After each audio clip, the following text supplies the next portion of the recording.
What's going on, guys? Today I'm going to show you the most efficient setup for AFK and Capsarius in the player-owned dungeon. I'm also going to show a little method, I guess, that everybody could probably figure out to get the, drop log for the ultimate slayer of ascension creatures. So with the combat changes that recently happened, there are some changes to the setup that we use for the Capsarius AFK. And that's mainly due to the fact that the equilibrium perk has been changed and it effectively loses this method about 10% damage on the minimum hit, which gets us just below the threshold to be guaranteeing a one-shot kill every single time. So in this video, I'm going to be showing you how we come over that issue and still get about the same kills per hour.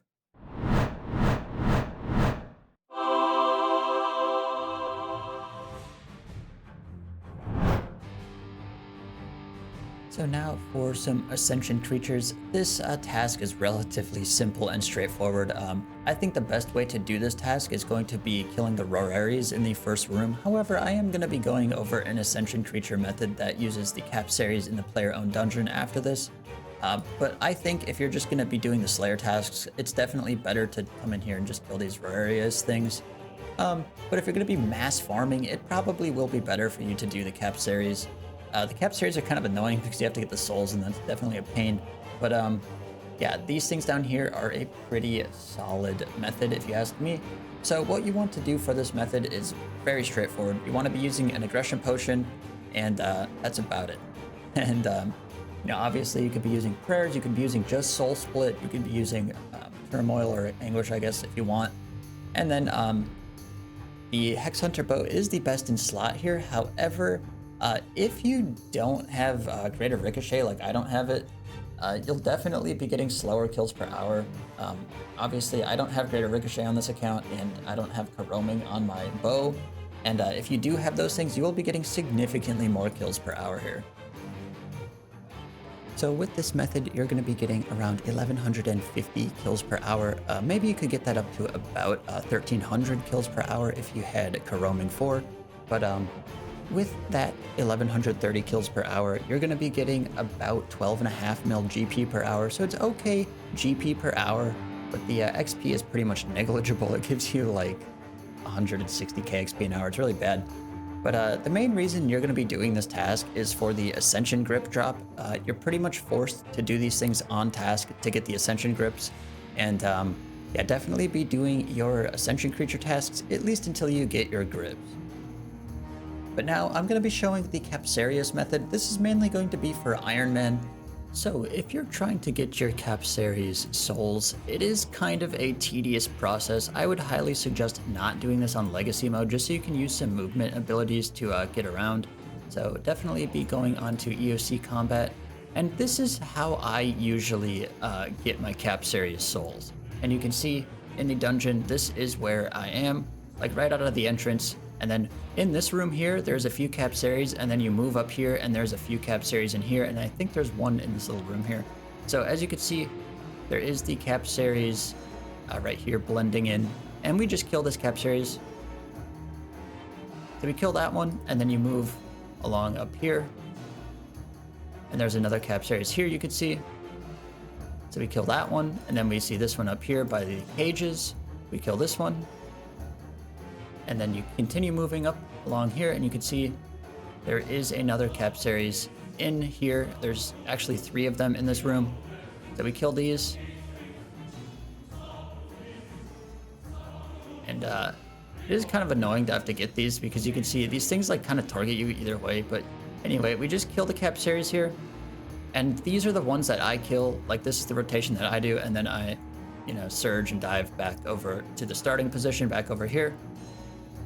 Towards the beginning of the dungeon again, and then we wait for them to respawn. As you can see, it respawns just in time for me to get back. And this is the rotation that I do to capture the souls. I find it to be the best rotation. It's kind of tedious to capture these, and if you're going to be mass farming, it'll probably take you a while to be capturing these souls. And that's why I say it's probably only worth this for Iron Man to do this, because of the method that I'm about to show. But that's how I get the souls, and hopefully that helps you guys get some souls, because again, it's a very tedious process. for this method, it is beneficial to switch your prayer book to the standard prayer book. However, if you do want to use curses, that is fine as well. So you can see here I am on the standard prayer book, and the prayers that we use for this are going to be overpowering force as well as rapid heal. But if you want to switch to curses, the prayer that you're going to be using on the curse book is going to be leech range strength. Basically, the reason that you would use the standard prayer book is for the additional rapid heal as well as the 0 prayer drain. And the reason you would use curses is because you're too lazy to switch your prayers, or because leech range strength is technically 2% better than the overpowering force prayer. But I'm going to switch over here to the standard prayer book for this. And yeah, so then the next thing that you're going to need to do for this method is going to be switching to legacy combat mode. You can see we are in the funny little stance here, and we are in legacy. And then once you get all 5 of your Capsarius souls, you come over here to the player-owned dungeon, and then whatever room you have your Capsarius in, you could put them in the small room or you could put them in the large room. It doesn't really matter too much. I find the area looting is big enough to loot most of them in the large room, and the small room is just better to put something else like Abyssal Beast you can see there. But yeah, anyway, to start this up, what we end up doing is we just use our Holy Aggro Overload, and then you turn on your Equilibrium aura. The Equilibrium aura is really good. It gives you a 12% damage bonus, and it prevents you from critically striking. But we mostly only care about the minimum hit here, so boosting our minimum hit by 12% is definitely worth it. If you're going to be doing this off the Equilibrium aura, I find the Dark Magic aura is probably the next best thing to use. But yeah, then all we do here is we turn on that overpowering force and rapid heal prayer, enter the room, make sure you call your legendary pet, and then you just run in here to the center of the room. You can tell we're right underneath the shadow here, and this is pretty much all we do here. So I want to talk a little bit about the preset here. Instead of doing an actual preset section, I'm going to just be doing it in this little room here. And that's because there are quite a few variables and things that have changed with this method recently, so I think it's worth talking about in the preset section. So you can see the first thing that we are going to talk about is going to be Berserker's Fury. Berserker's Fury is really good for this method. Basically, we don't have the ability to get our minimum hit above a 375 anymore, so every single little damage bonus we can get is going to help us out quite a bit with this method. So I think Berserker's Fury is definitely worth using if you're going to farm like a ton of these things. It's the only relic that also does anything, so the other relics don't really matter. Something else you could see below that is going to be the Amulet of Zealots. This amulet is going to be really good for a lot of Iron Men. I would assume most Iron Men probably don't have a Blood Amulet, which is the best in slot here. So the next best thing is going to be the Amulet of Zealots. And basically what this amulet does is it boosts your overpowering force or your leech range strength curse by 10%. So it is going to be a pretty significant damage increase, and is definitely worth using. So for the familiar, the only familiar worth using here is going to be a legendary pet. The extended looting range from the Lore Hound or a Yak to bank your items, or Steel Titan to ensure, faster kills. None of that stuff is worth using. You really want to be using the legendary pet to automatically collect the loot. It's just so much nicer to do this. I mean, who wants to sit there and manually collect the loot when the legendary pet will collect like 90% of it?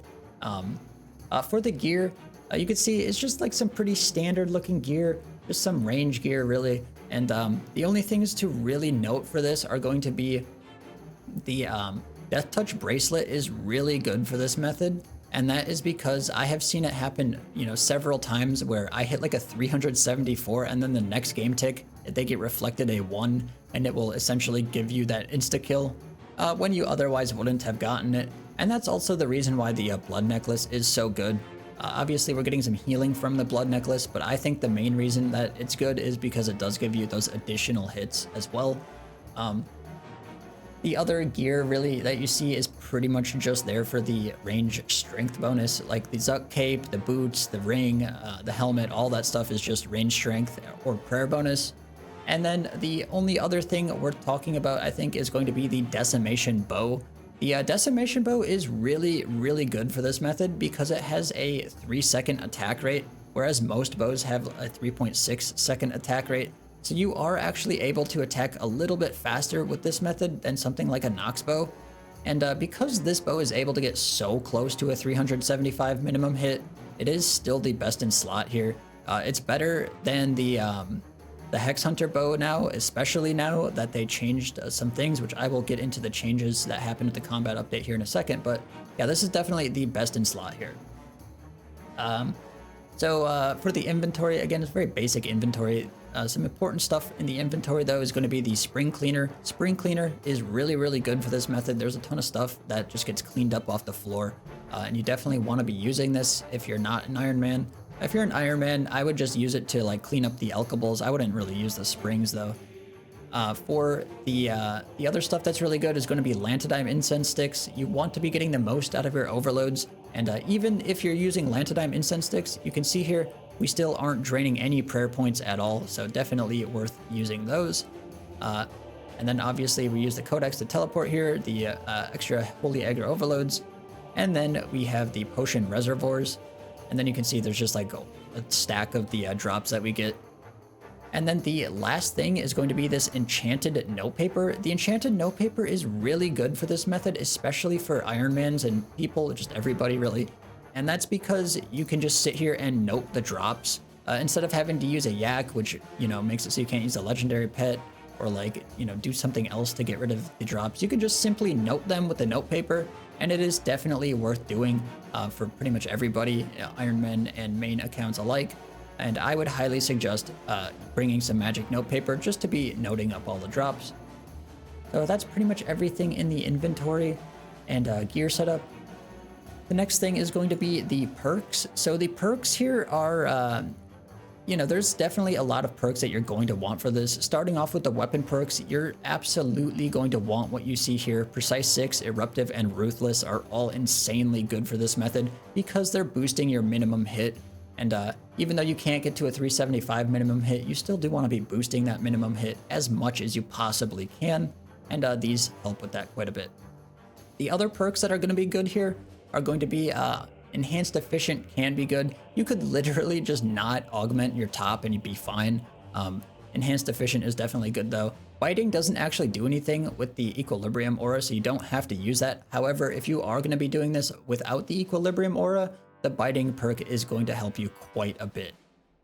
For the legs, you can see I have Scavenging 4. This is absolutely worth using. Scavenging 4 is going to farm you a ton of components. And then the last perk is going to be Crackling. Any tier of Crackling really works for this. You can see I have Efficient 4 and Crackling 2 just to min-max a little bit with this, I guess. And we use Crackling now because, like I said, you are unable to get a minimum hit of 375. So you will get into a situation where you hit, like, say, a 340, and then Crackling goes off and insta-kills it. And it basically turns a failed hit into a guaranteed insta-kill. So it's definitely worth using, like, Crackling.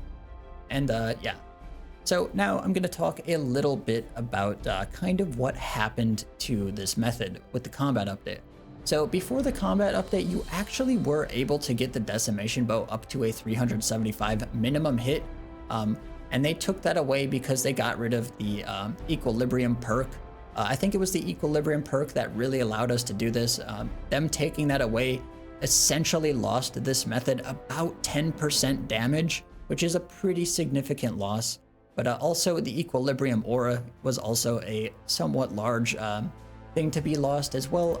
But still, we're getting 12% damage with it, so I don't really know how much of a difference that actually made. I think it mostly comes down to the Equilibrium perk losing us 10% damage. But as you can see, I do not always one-shot these things, whereas before I would have. And again, that's why things like the Blood Amulet, why the Death Touch Bracelet, and Crackling are all so good now. As for the kills per hour with this method, in a perfect world, if you were one-hitting them every single time, you would be getting about 1,200 kills per hour. But since that isn't the case, you're probably going to be getting about 1,100 kills per hour, which is still pretty decent in my opinion. Definitely not 1,200, but you know, 1,100 is pretty decent. And 1,100 kills per hour is going to get you somewhere around 10 million GP per hour and about 2.85 of each of the keystones per hour for Ironmen. So it's definitely going to be getting you a fair amount of GP or keystones per hour, depending on what you're really looking for, even though it's like the same thing. But yeah, you're definitely going to be making a fair amount of GP here. And you also make a fair amount of GP with these Ascension shards, over 2,600 each right now. And for Ironmen, that's definitely a great amount of fletching XP as well. So I think this method is really solid for Ironmen if they want to be getting their Ascension bows.